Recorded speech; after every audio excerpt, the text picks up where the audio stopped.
ಪ್ರದೀಪ್ ಈಶ್ವರ್, ನೀವು ಅಸೆಂಬ್ಲಿಗೆ ಬಂದದ್ದು ಸಂತೋಷ. ಅದು ಈ ರೀತಿಯದ್ದು ನೀವು ಕೂತ್ಕೊಳ್ಳಿ. ಪ್ರದೀಪ್ ಅವರೇ, ಪ್ರದೀಪ್ ಸಭಾಧ್ಯಕ್ಷರೇ, ಅವ್ರ ಕೈಗೆ ಕಬ್ಬಿಣ ಕೊಡಿ ಸಭಾಧ್ಯಕ್ಷರೇ, ನಿಯಂತ್ರಣ ಮಾಡಿ ಅಂತ ವಿನಂತಿಸ್ತೇನೆ ಸಭಾಧ್ಯಕ್ಷ. ಅವರ ಕೈ ಕಬ್ಬಿಣ, ನಿನ್ಗೆ ಒಂದು ಹಗ್ಗ ಕೊಡ್ಬೇಕು. ಕೊಡಿ ಸಭಾಧ್ಯಕ್ಷರೇ. ಪ್ರದೀಪ್ ಈಶ್ವರ್ ಸರ್, ನೀವು ಅಸೆಂಬ್ಲಿಗೆ ಬಂದದ್ದು ಸಂತೋಷ. ಅದು ಈ ರೀತಿಯದ್ದು ನೀವು ಕೂತ್ಕೊಳ್ಳಿ. ಪ್ರದೀಪ್ ಅವರೇ, ಪ್ರದೀಪ್ ಸರ್, ನಂದು ಒಂದೇ ಒಂದು ರಿಕ್ವೆಸ್ಟ್ ಏನಂದ್ರೆ, ನೀವು ಪ್ರದೀಪ್ ಅವರೇ, ಸರ್, ಸದನ ತನ್ನ ನಿಯಮಾವಳಿಗಳ ಪ್ರಕಾರ ನಡಿಬೇಕು. ಮಾನ್ಯ ವಿರೋಧ ಪಕ್ಷದ ನಾಯಕರು ಅವ್ರು ಮಾತಾಡ್ ಕೂತ್ಕೊಳ್ಳಿ. ಮಾನ್ಯ ವಿರೋಧ ಪಕ್ಷದ ನಾಯಕರು ಈಗಾಗಲೇ ಒಂದು ಪತ್ರವನ್ನ ನಿಮಗೆ ಕೊಟ್ಟಿದ್ದಾರೆ. ನಿಯಮ 27 ಏನ್ ಹೇಳ್ತಾ ಇದ್ದೀರೋ ನಿಮಗೆ ಕೊಟ್ಟಿದ್ದಾರೆ. ಆ ವಿಷಯ ಪ್ರಸ್ತಾಪ ಮಾಡಕ್ಕೂ ನೀವು ಬಿಡಲ್ಲ ಅಂತಂದ್ರೆ ಸದನ ಹೆಂಗ್ ನಡೆಯುತ್ತೆ? ನಾವ್ ಹೇಳ್ತಾ ಇರೋದೇನು ಅಂತ ಕೇಳಿದ್ರೆ, ನೀವು HK ಪಾಟೀಲ್ ವಿಷಯ ಪ್ರಸ್ತಾಪ ಮಾಡಿದ ನಂತರ ವಿರೋಧ ಪಕ್ಷದ ನಾಯಕರಿಗೂ ಒಂದು ಶಬ್ದ ಮಾತಾಡ್ಲಿಕ್ಕೆ ಕೊಡ್ಬೇಕಲ್ಲ. ರಾಷ್ಟ್ರಗೀತೆ ವಿಧಾನಸೌಧದ ಒಳಗೆ ಪಾಕಿಸ್ತಾನ ಘೋಷಣೆ ಕೂಗಿದಾಗ ಇವ್ರು ಏನು ಅನ್ನಿಸ್ತಾ ಇಲ್ಲ. ರಾಷ್ಟ್ರಗೀತೆ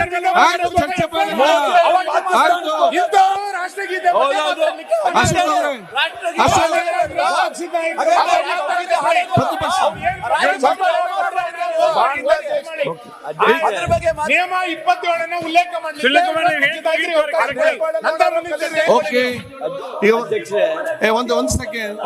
ಒಂದ್ ಸೆಕೆಂಡ್. ಪ್ರದೀಪ್ ಈಶ್ವರ್, ಎಂತ ಸಮಸ್ಯೆ ಹೇಳಿ ಮಾರ. ಅಲ್ಲ ಅಧ್ಯಕ್ಷರೇ, ರಾಷ್ಟ್ರಗೀತೆ ಬಗ್ಗೆ ಸಭಾಧ್ಯಕ್ಷರೇ, ಅವ್ರ ಕೈಗೆ ಕಬ್ಬಿಣ ಕೊಡಿ ಸಭಾಧ್ಯಕ್ಷರೇ, ನಿಯಂತ್ರಣ ಮಾಡಿ ಅಂತ ವಿನಂತಿಸ್ತೇನೆ ಸಭಾಧ್ಯಕ್ಷ. ಅವರ ಕೈ ಕಬ್ಬಿಣ, ನಿನ್ಗೆ ಒಂದು ಹಗ್ಗ ಕೊಡ್ಬೇಕು. ಕೊಡಿ ಸಭಾಧ್ಯಕ್ಷರೇ. ಸನ್ಮಾನ್ಯ ಅಧ್ಯಕ್ಷರೇ, ಒಂದು ನಿಮಿಷ. ವಿರೋಧ ಪಕ್ಷ ನಾಯಕರು 3 ಮಂದಿ ಆಗ್ಬಿಟ್ರೆ ಸನ್ಮಾನ್ಯ ಅಧ್ಯಕ್ಷರೇ, ನಾನು ಈ ರಾಜ್ಯಪಾಲರ ಭಾಷಣ ಆದಮೇಲೆ ರಾಜ್ಯಪಾಲರು ಹೋಗ್ಬೇಕಾದ್ರೆ ಅವ್ರಿಗೆ ಆಗಿರೋ ಅಗೌರವದ ಬಗ್ಗೆ ನಾನು ಅಫಿಷಿಯಲ್ ಆಗಿ ನಿಮಗೆ ಒಂದು ಪತ್ರವನ್ನು ಕೊಟ್ಟಿದ್ದೀನಿ. ನಾನು ಸಂತಾಪ ಸೂಚನೆ ಆದಮೇಲೆ ನೀವು ಅದಕ್ಕೆ ಅವಕಾಶ ಕೊಡ್ಬೋದಾಗಿತ್ತು, ಅಥವಾ ಸಂತಾಪ ಸೂಚನೆ ಮಾಡೋ ಮುಂಚೆನೂ ಈ ತರ ಘಟನೆಗಳು ನಡೆದಿದೆ ಅಂತ ನೀವು ಹೇಳಿದ್ದೀರಾ, ಕೊಡ್ಬೇಕಾಯ್ತು. ನಾನು ಕೊಟ್ಟಿದ್ದೀನಿ. ನಾನು ಅಪೀಲ್ ಮಾಡೋದನ್ನು ನಾನು ಅಪೀಲ್ ಮಾಡಿದವ್ರಿಗೆ ನೀವು ಕೊಡ್ದಿರಾ, ಅಪೀಲ್ ಮಾಡದೇ ಇರೋರಿಗೆ ನೀವು ಅವಕಾಶ ಕೊಡ್ತೀರಲ್ಲ. ಇರ್ಬೋದು, ಅವ್ರು ಲಾ ಮಿನಿಸ್ಟರ್ ಆದ್ರೆ ಏನು ಸ್ಪೆಷಲ್ ಕ್ಯಾಟಗರಿ ಏನಿಲ್ಲ. ಅವ್ರಿಗೆ ಎಲ್ಲರೂ ಒಂದೇ, ಇಲ್ಲಿರೋರೆಲ್ಲರೂ ಕೂಡ ಎಲ್ಲರೂ ಒಂದೇ. ಎಲ್ಲಾ MLAಗಳಿಗೂ ಅದೇ ಗೌರವ ಇರೋದು ಸದನದಲ್ಲಿ. ಅವರು ಒಂದೇ ಓಟ್ ಇರೋದು, ನನಗೂ ಒಂದೇ ಓಟ್ ಇರೋದು. ಇಲ್ಲಿ ನಾನು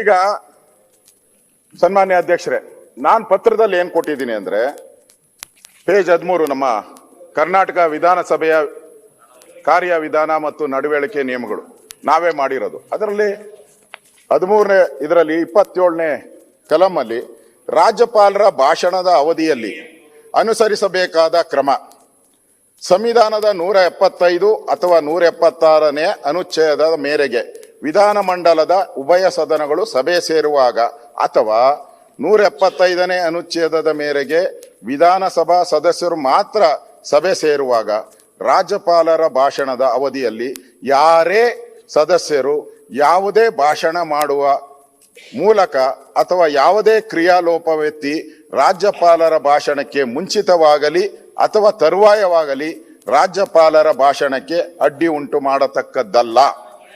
ಅಥವಾ ಅಥವಾ ಆಯ್ತು, ಗೊತ್ತಿದೆ, ಅವ್ರು ಉದ್ದಾರಲ್ಲ. ಅಥವಾ ಪುಸ್ತಕ ಇದೆ, ಪುಸ್ತಕದಲ್ಲಿ ಓದ್ಕೊಳ್ಳಿ. ನಾನು ಸ್ಪೆಲ್ಲಿಂಗ್ ನಾನು ತಪ್ಪು ಹೇಳಿರ್ತೀನಿ ಅಂತ ಅವರು ಅದು ಓದ್ಕೊಳ್ಳಿ ಬೇಕಾದ್ರೆ. ಅಥವಾ ಅಥವಾ ಆಯ್ತು ಬಾಲಕೃಷ್ಣ, ಯಾಕೆ ಸುಮ್ಮನೆ ವಿಘ್ನವನ್ನು ಉಂಟು ಮಾಡತಕ್ಕದ್ದಲ್ಲ. ಮತ್ತು ಅಂತ ಅಡ್ಡಿಯನ್ನು ಅಥವಾ ವಿಘ್ನವನ್ನು ಸದನದ ಆದೇಶದ ತೀವ್ರ ಉಲ್ಲಂಘನೆ